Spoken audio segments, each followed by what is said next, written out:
Perkenalkan, nama saya Ahmad Hidayat, SPD MSc. Saya merupakan salah satu dosen pada jurusan Geografi, Fakultas Matematika dan Ilmu Pengetahuan Alam Universitas Halu Oleh. Pada kesempatan ini, saya akan memaparkan video pendidikan dan pengajaran pada salah satu mata kuliah yang kami ampuh, yakni mata kuliah Geografi Tanah sebagai bagian dari penyusunan dokumen pernyataan diri dosen dalam unjuk kerja Tridharma Perguruan Tinggi. Mata kuliah Geografi Tanah adalah merupakan salah satu mata kuliah wajib pada program studi geografi dengan kode mata kuliah GIS 64040 yang memiliki bobot 3 SKS. Dari 3 bobot SKS ini, 2 bobot diantaranya merupakan teori dan 1 SKS lainnya merupakan kegiatan praktikum lapangan. Pada mata kuliah Geografi Tanah ini dibebankan 5 CPL dari program studi, 11 CPMK dan sub CPMK. Adapun deskripsi singkat mata kuliah Geografi Tanah, yaitu mata kuliah ini merupakan mata kuliah wajib yang ada pada program studi geografi. Pada mata kuliah ini tidak hanya sebatas membahas terkait dengan teori geografi tanah secara umum, melainkan juga membahas terkait dengan penerapannya di lapangan. Adapun konsep dasar geografi tanah seperti faktor-faktor pembentuk tanah, pelapukan, erosi, sedimentasi, serta perkembangan tanah. Di sisi lain juga mempelajari terkait profil tanah, morfologi tanah, klasifikasi tanah, peta tanah di Indonesia, taksonomi tanah, serta sebaran berbagai jenis tanah yang ada di Indonesia. Adapun CPL Prodi yang dibebankan pada mata kuliah ini adalah sebagai berikut. Yang pertama adalah mampu menerapkan prinsip ilmu dasar sains dalam bidang ilmu dan teknologi kebumian. Yang kedua adalah memahami konsep ilmu geografi sebagai landasan dalam mempelajari fenomena spasial. Yang ketiga adalah menguasai konsep dan analisis lingkungan dan keruangan. Yang keempat, menguasai beberapa metode dan teknik perolehan, pengelolaan, analisis, serta pemodelan data spasial untuk berbagai fenomena geosfer serta visualisasinya dalam bentuk peta. Dan yang terakhir, yang kelima adalah mampu mengoperasikan berbagai perangkat lunak dan perangkat keras untuk bidang pemetaan serta melakukan pemrosesan citra dan sistem informasi geografis. Adapun sub CPMK atau kemampuan akhir yang diharapkan dari mahasiswa setelah berakhirnya tahapan proses pembelajaran mata kuliah Geografi Tanah adalah 1. Mahasiswa mampu memahami dan menjelaskan konsep dasar geografi tanah, definisi tanah, serta perkembangan ilmu tanah dan geografi tanah. Yang kedua, mahasiswa mampu memahami dan menjelaskan faktor-faktor pembentuk tanah yang meliputi iklim, bahan induk, organisme, relief, waktu, dan faktor lokal. Yang ketiga, mahasiswa mampu memahami dan menjelaskan berbagai proses pelapukan yang ada di permukaan bumi. Yang keempat, mahasiswa mampu memahami dan menjelaskan proses perkembangan tanah baik secara asasi maupun khas. Yang kelima, mahasiswa mampu memahami dan menjelaskan cara-cara membuat profil tanah dan menentukan horizon tanah. Selanjutnya, sub CPMK yang keenam adalah mahasiswa mampu mendeskripsikan ciri-ciri morfologi tanah yang meliputi sifat fisik, sifat kimia, dan sifat biologi. Yang ketujuh, mahasiswa mampu memahami dan menjelaskan berbagai klasifikasi tanah. Selanjutnya, yang kedelapan, mahasiswa mampu untuk mendeskripsikan karakteristik berbagai peta tanah. Yang kesembilan, mahasiswa mampu untuk mengidentifikasi cara-cara survei tanah. Yang kesepuluh, mahasiswa mampu mengidentifikasi berbagai jenis tanah yang ada di Indonesia. Dan yang terakhir, mahasiswa mampu untuk memahami taksonomi tanah. Model pembelajaran yang kami terapkan dalam mata kuliah Geografi Tanah adalah case method, di mana mahasiswa nantinya akan diberikan sebuah contoh kasus yang diharapkan dapat diselesaikan baik secara individu maupun berkelompok.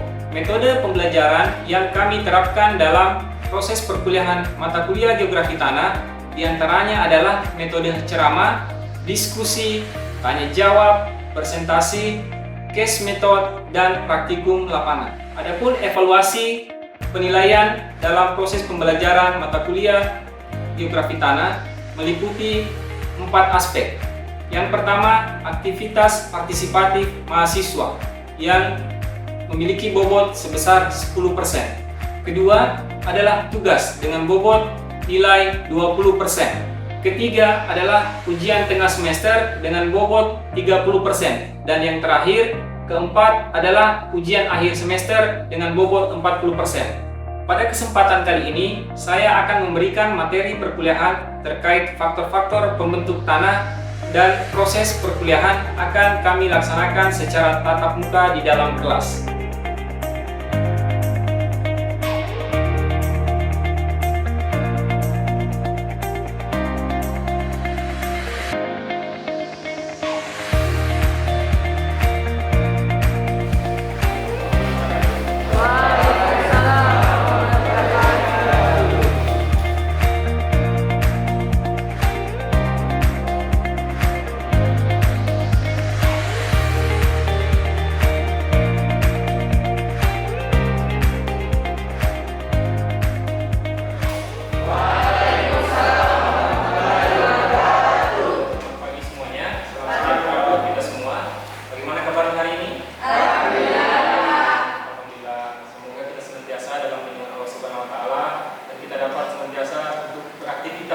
Sebagaimana mestinya.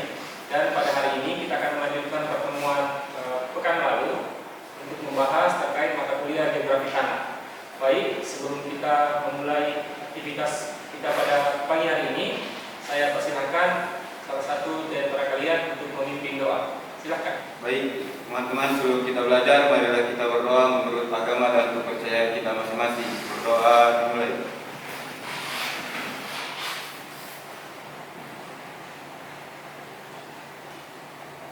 Amin, berdoa selesai. Baik, sebelum kita memulai pelajaran pada hari ini, saya terlebih dahulu akan mengabsen adik-adik semua. Pak. Nur Syaksia, Hadir Pak. Zulkifli Sitorus, Hadir Pak. Anugrah Adi Putra, Hadir Pak. Dela Rizky Amanda, Hadir Pak. Muhammad Syafi'i, Hadir Pak.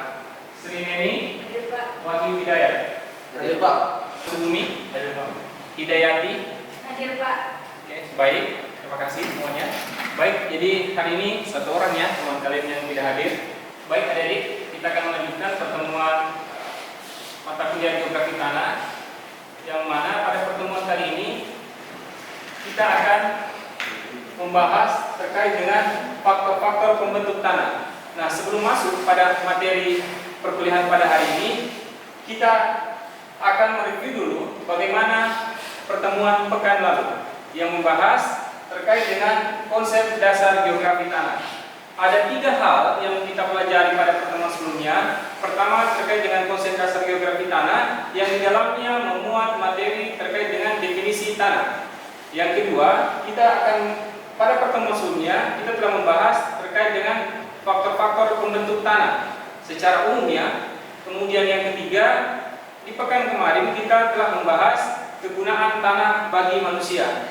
Nah, sebelum kita melanjutkan pada materi faktor-faktor pembentuk tanah di pertemuan ini, saya ingin mereview dulu siapa yang mau menjelaskan atau memberikan gambaran terkait dengan pertemuan pekan sebelumnya. Pertanyaan saya yang pertama, ada di antara kalian tidak yang bisa mendefinisikan tanah? Ya, silakan Hidayati.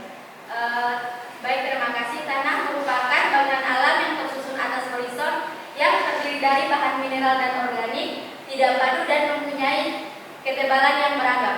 Iya, benar sekali ya, seperti yang diungkapkan oleh temannya Hidayati. Mari kita sama-sama berikan aplaus. Definisi tanah secara konsep itu setiap rumpun ilmu akan memberikan definisi yang berbeda terkait dengan tanah. Mungkin masih ada yang mau menambahkan satu orang lagi? Silakan, Pak Putra. Tanah merupakan material yang terdiri dari beberapa zat alam yang terbentuk dari pelapukan. Tanah juga bisa diartikan sebagai tempat tumbuhan tumbuh dan berkembang biak. Ya, benar sekali ya apa yang diungkapkan oleh temannya. Mari kita kembali memberikan aplaus. Itu adalah apa yang kita pelajari di pertemuan sebelumnya terkait dengan definisi tanah. Jadi kalau kita sekali lagi bicara definisi tanah bagi setiap mungkin rumpun ilmu atau kegunaan itu akan memberikan konsep atau pengertian yang mungkin berbeda. Jadi kalau kita misalnya bicara kepada petani,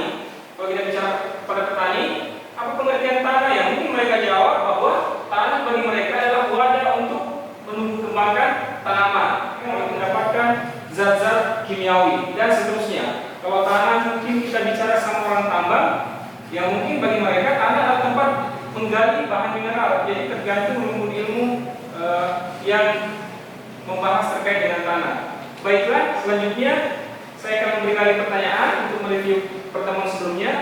Kira-kira apa kegunaan tanah? Ya, silakan. Manfaat tanah bagi manusia itu sangat beragam. Salah satunya itu sebagai penyangga pertumbuhan tanaman terkait dengan pangan atau pertanian dengan seterusnya. Ya, satu. Ada yang lain? Silakan. Yang lain? Saya Pak. Ya, silakan. Tanah memiliki kegunaan untuk mendaur ulang produk limbah yang berasal dari alam dan manusia. Ya. Ya, silakan. Baik.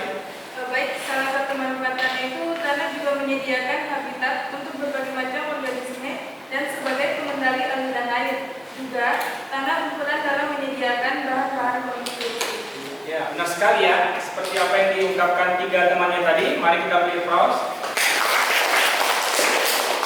Ya, baik adik-adik. Satu lagi, sebelum kita masuk ke faktor-faktor pembentuk tanah. Pada pertemuan sebelumnya, saya telah memberikan gambaran terkait dengan materi yang akan kita pelajari pada hari ini terkait dengan faktor-faktor pembentuk tanah. Secara garis besar, faktor-faktor pembentuk tanah dibedakan menjadi, ada yang mau bantu jawab? Pak. Ya, silakan.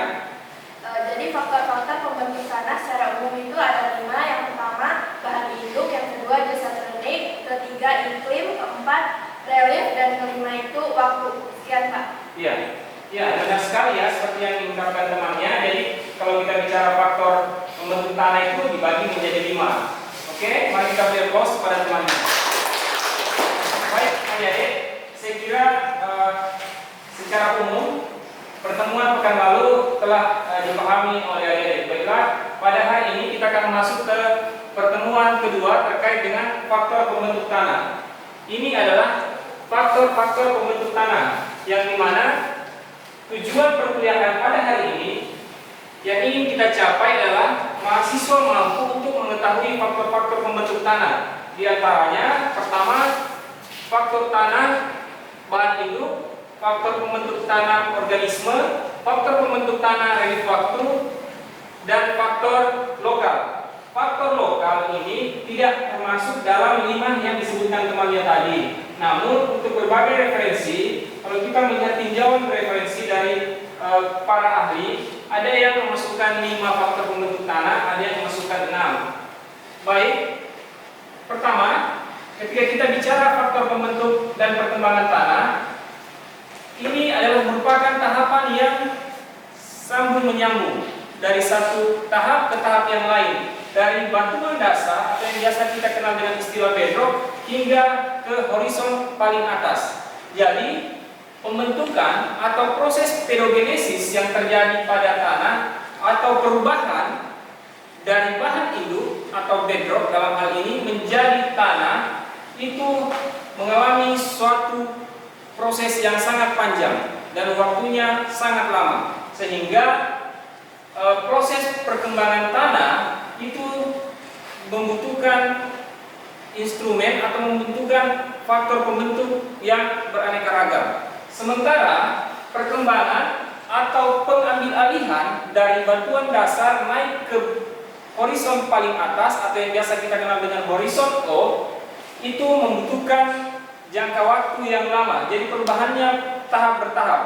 Jadi ibaratnya bedrock yang ada di bawah ini pelan-pelan mengalami kenaikan. Nah, pada pelajaran atau pada mata kuliah geomorfologi, kita biasa mengenal dengan istilah ada 2 tenaga yang bekerja. Pertama, tenaga endogen, yang kedua tenaga eksogen. Tenaga ini adalah tenaga yang bekerja seiring berjalannya waktu itu mengambil alih atau terjadi proses morfogenesis, mengambil alihan tempat dari atas ke bawah atau sebaliknya. Itulah yang menyebabkan pengubahan posisi atau pengalihfungsian proses pedogenesis atau proses pembentukan tanah. Selanjutnya, Ada faktor-faktor yang bekerja dalam proses pembentukan tanah. Pertama, batuan yang kompak.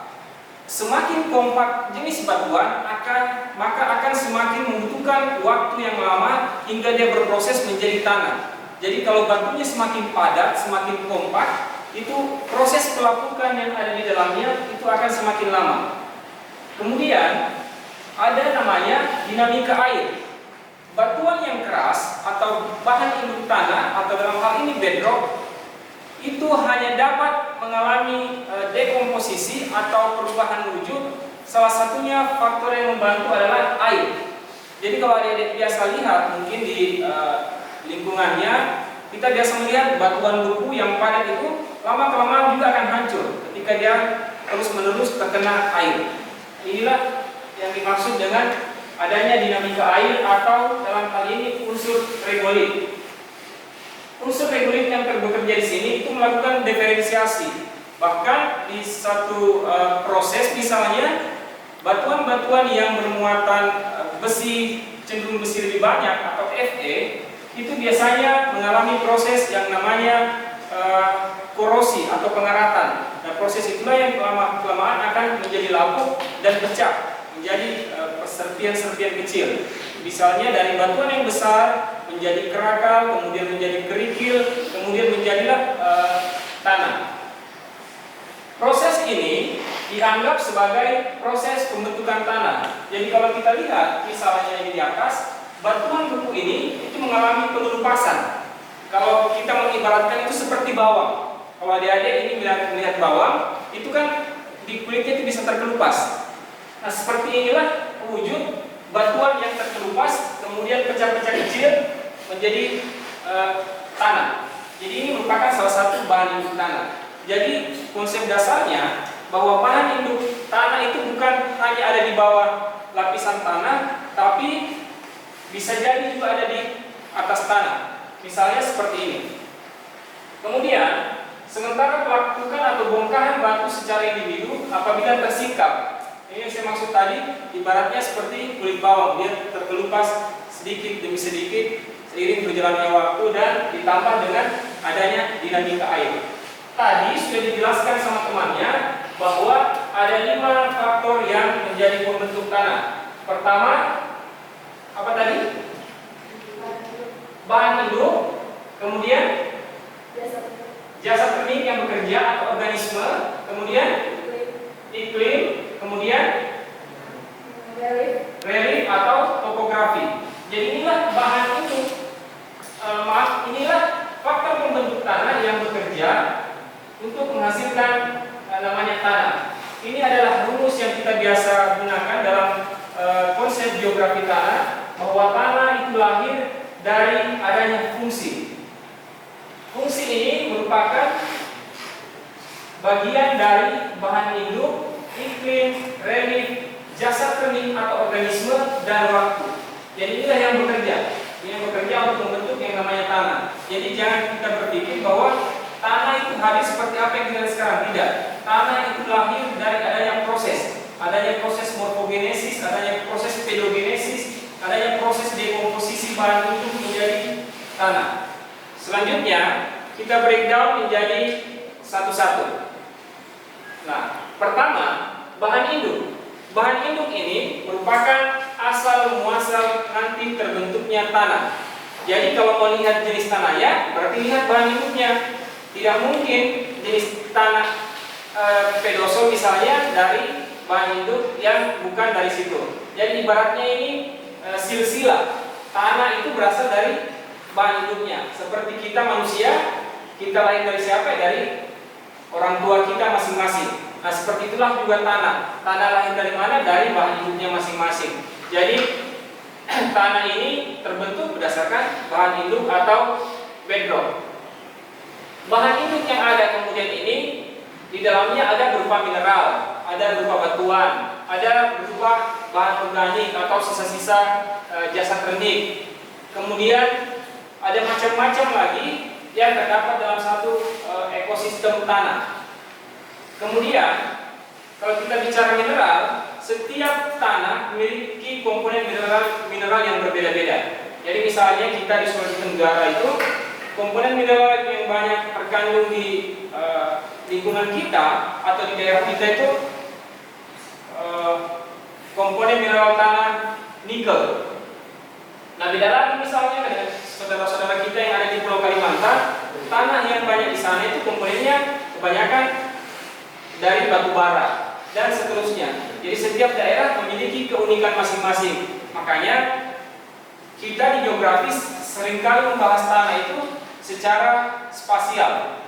Kemudian selanjutnya batuan atau batuan dasar atau bedrock. Batuan ini merupakan penyusun utama. Ibarat kita ingin membuat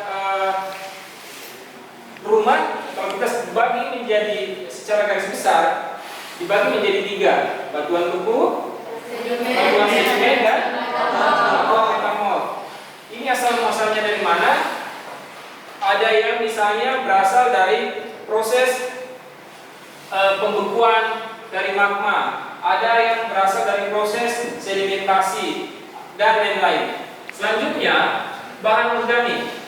Bahan organik di sini merupakan sisa-sisa dari jasad benih yang mati. Saya kasih contoh, misalnya daun yang berguguran, ranting yang patah, atau pohon yang mati. Itu akan mengalami perubahan atau akan terjadi proses dekomposisi di dalamnya sehingga bergabung menjadi bahan yang ada di dalam tanah. Kemudian dari bahan organik ini juga misalnya ada di dalamnya hewan yang mati. Kemudian sisa-sisa bahan organik buangan limbah rumah tangga. Itu kan sedikit banyak juga menambah kandungan dari tanah itu sendiri. Selanjutnya ada relief. Nah, seperti yang saya kemukakan tadi di awal, bahwa relief itu sangat membantu bekerjanya atau membantu percepatan pembentukan tanah. Jadi kalau seperti yang di awal tadi di sini batuan itu menggelinding, itu kan akan pecah-pecah.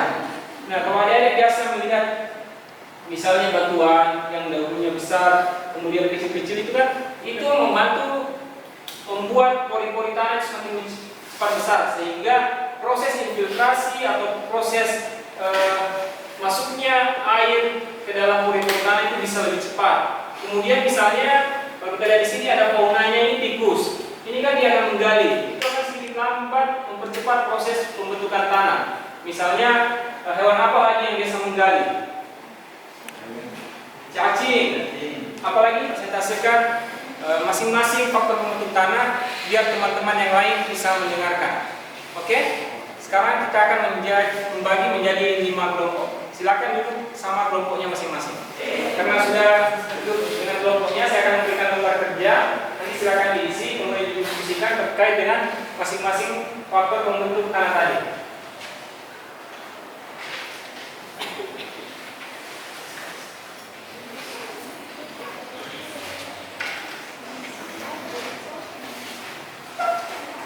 Ada di depan kelompoknya masing-masing. Silakan didiskusikan. Saya memberikan waktu buat adik-adik berdiskusi selama 20 menit. Silakan.